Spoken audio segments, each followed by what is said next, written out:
soul tied. You can't go back to it. Tell you about my connection and linking up with Def Jam. I'll say in about, it's 23 now, I'll say like in early 2022, like first quarter last year, I was brought by Flawless, the independent label that I'm signed to. They got plenty of connections in the industry. My first meeting was with a different label, which I won't name. You know, it's no hard feelings or nothing, but we just didn't end up going in business. And I say like a month or two after that, I ended up they walked me into the Def Jam office, and one of the guys that I'm signed to at Flawless, he had a good relationship with Tunji over there at Def Jam, and he played Tunji my music before we had even met. He said bring him in, and he was ready to do it before I even got there, but that's where the connection come from, just from my production company and the CEO of Def Jam being Tunji. You know, they go way back. They used to work they used to be A&Rs together, you know what I'm saying, on the bottom when they was both grinding and, you know, working their way up and whatnot. So fast forward to today, he able to, you know, bring in whoever you might think he liking. You know, he took a liking to me, so that's how we ended up at Def Jam. Tunji Belugan, sorry if I messed up the last name. He's the CEO and chairman of Def Jam. He started a new regime over there at Def Jam, and if you know anything about Tunji, he's a R&B savant.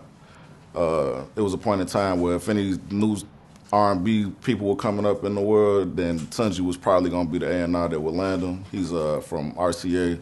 He got SZA, RCA, Normani, Gold Link, you know, the list, Khalid, the list goes on and on. So for him to be over at Def Jam now, iconic hip hop label, whose identity is obviously deeply rooted in hip hop artists, it's an honor for me to be over there as a new rapper that the label is kind of in need of for brand reasons. You know what I'm saying? So for an R&B savant to find what I would consider, you know what I mean, one of the best new rap artists in the game, I look forward to completing this mission for bro, and you know what I'm saying, getting his repertoire up on the rap side as well. The experience of being a independent artist and now a signed artist it's been super interesting. It's kind of hard to put in words almost, you know what I'm saying? I've been grinding for a minute, but it's very, very surreal to say the least, and the experience has been, I can't really wrap it up quite yet because I'm still really freshly signed, you know what I'm saying? I'm still going through it, still trying to make sense of it all and just get in rhythm. But I will say, more than anything, man, I just feel blessed and honored. You know, if I could have picked, it's funny how God worked, because if I could have handpicked any label, I would have went to Def Jam. Is literally the place that I would have picked. You know, I would have taken my opportunity from wherever I could get it from, but to be at the most iconic and legendary hip hop label of all time, you know, I couldn't write that story no better. So it feel good, man. It feel very appropriate. It feel fitting. You know what I'm saying? The independent life was cool. Now I'm, you know, trying to get in rhythm and see what this is like, and it's been so far so good for sure. I haven't been disappointed. I look very forward to the future for sure. The origin behind the name, okay, I'll fast forward to what my original name. I ain't even tell you what my first name was, but I transitioned into Flex, you feel me? Because that was my Twitter handle at a point. It was just, my name was Flex Washington on some goofy shit. So I just took Flex and ran with it because people started thinking that was my name. And if you type in Flex on social media, Apple Music, it's gonna be 20 motherfucking artists that pop up. So I had to put something on the end of it to, you know, just to make it distinct and make it a thing of my own. And I was already calling myself Sinatra in a lot of my music, you feel me? So I just officially made it that. And people wonder where the Sinatra came from, and I'd be like, I'm a rapper, I think of shit, that's what I do.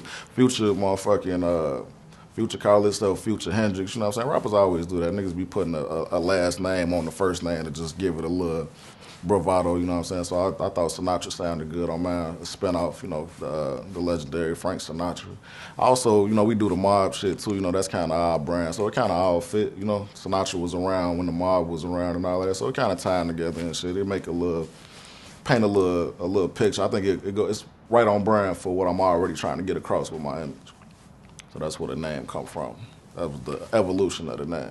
Some of my early influences, first of all, I was just a huge fan of rap before I ever had written a rap. I didn't know I was gonna be a rapper in my childhood, in my early life at all. I wasn't one of them rappers who can look back to when they was like 8, 9 years old and they was trying to dabble in music, make their own raps and stuff. I didn't make a rap. I didn't write one verse in my life until I was 18 years old. But while I was a fan, just coming up being that, only a fan, my first favorite rapper was 50 Cent. 50 was my favorite.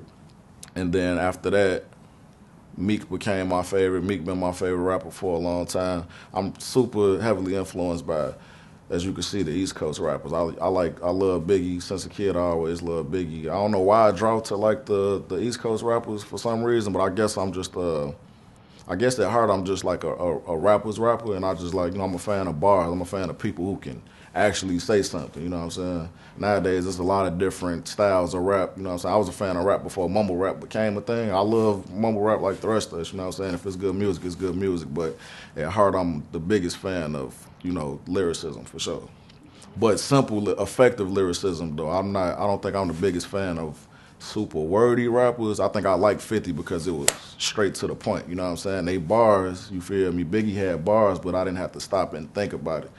You know what I'm saying? And like love Nas too, but love Kendrick Lamar too. But I'm a fan of. I think it's equally impressive the artists who can say and hit you in the heart, with fewer words. That might be harder, actually. Flex Sinatra, man, you're not tuned in to my interview with 24/7 HH.